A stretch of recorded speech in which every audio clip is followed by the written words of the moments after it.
మనం 8 రోజులుగా నేర్చుకుంటున్నది ప్రాక్టీస్ చేస్తున్నారని అనుకుంటున్నాము. నేను అధ్యాపకురాలిని అయి ఉన్నాను అని చెప్పడానికి ఎట్లా? అహం అధ్యాపికా అస్మి. అహం మహిళా అస్మి. అహం చెప్తున్నాను కాబట్టి అస్మి అంటున్నాను. త్వం పురుషః అసి. నువ్వు పురుషుడివై ఉన్నావు. త్వం అధ్యాపకః అసి. త్వం అధ్యాపికా అసి. అహంకి అస్మి వస్తుంది. సహ పురుషః అస్తి. సా బాలికా అస్తి. అంటే ఆమె బాలిక అయి ఉంది. సహ బాలకః అస్తి. బాలకుడై ఉన్నాడు. త్వం అధ్యాపికా అసి. నేను స్త్రీలింగం చెప్తున్నాను. సీతా మహిళా అస్తి. మనం టైం నేర్చుకున్నాం. దశవాదనం 10 o'clock, సార్ధ దశవాదనం 10:30, సపాద దశవాదనం 10:15, పాదోన దశవాదనం 9:45, పంచాధిక దశవాదనం 10:05, పంచోన దశవాదనం 5 to 10 నేర్చుకున్నాం కదా. అలాగే మీరు ప్రాక్టీస్ చేయండి. ఈరోజు మనం ఏమి నేర్చుకుందాము అంటే, మనము వర్తమాన కాలంలో చెప్పుకుందాం ఈరోజు దినచర్యని. అహం ప్రాతః పంచవాదనే ఉత్తిష్టామి. నేను ఈరోజు ప్రొద్దున్న 5 గంటలకు లేస్తున్నాను అని చెప్పాను. ఓకే, లేచాను అని చెప్పలేదు, లేస్తున్నాను. మనం వర్తమాన కాలం నేర్చుకున్నాం కాబట్టి. తతః అంటే తరువాత, లేకపోతే అనంతరం కూడా అనొచ్చు. అనంతరం దంతధావనం కరోమి, చేస్తున్నాను అని చెప్పాను. అనంతరం సప్తవాదనే స్నానం కరోమి.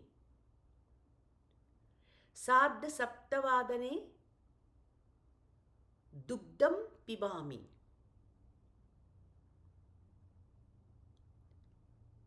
సపాద సప్తవాదనే పూజాం కరోమి. అష్టవాదనే దూరవాణి పశ్యామి, లేకపోతే అష్టవాదనే సంగణకం పశ్యామి, కంప్యూటర్ చూసావు. దూరవాణి అంటే టీవీ.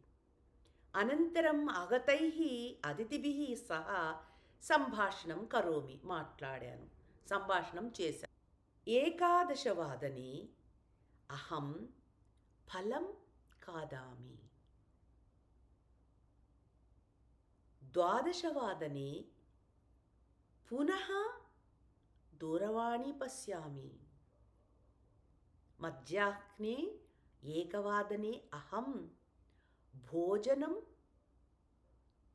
కరోమి, లేకపోతే భోజనం ఖాదామి. మధ్యాహ్నం త్రివాదనే చాయపానం పంచవాదనే అహం బహిః గచ్చామి. పంచవాదనతః షడ్వాదన పర్యంతం సాయంత్రం అహం పాదయాత్ర కరోమి, అంటే వాకింగ్ చేశాను. పునః సప్తవాదనే అహం గృహం ఆగచ్చామి. సార్ధ సప్తవాదనే అహం స్నానం కరోమి.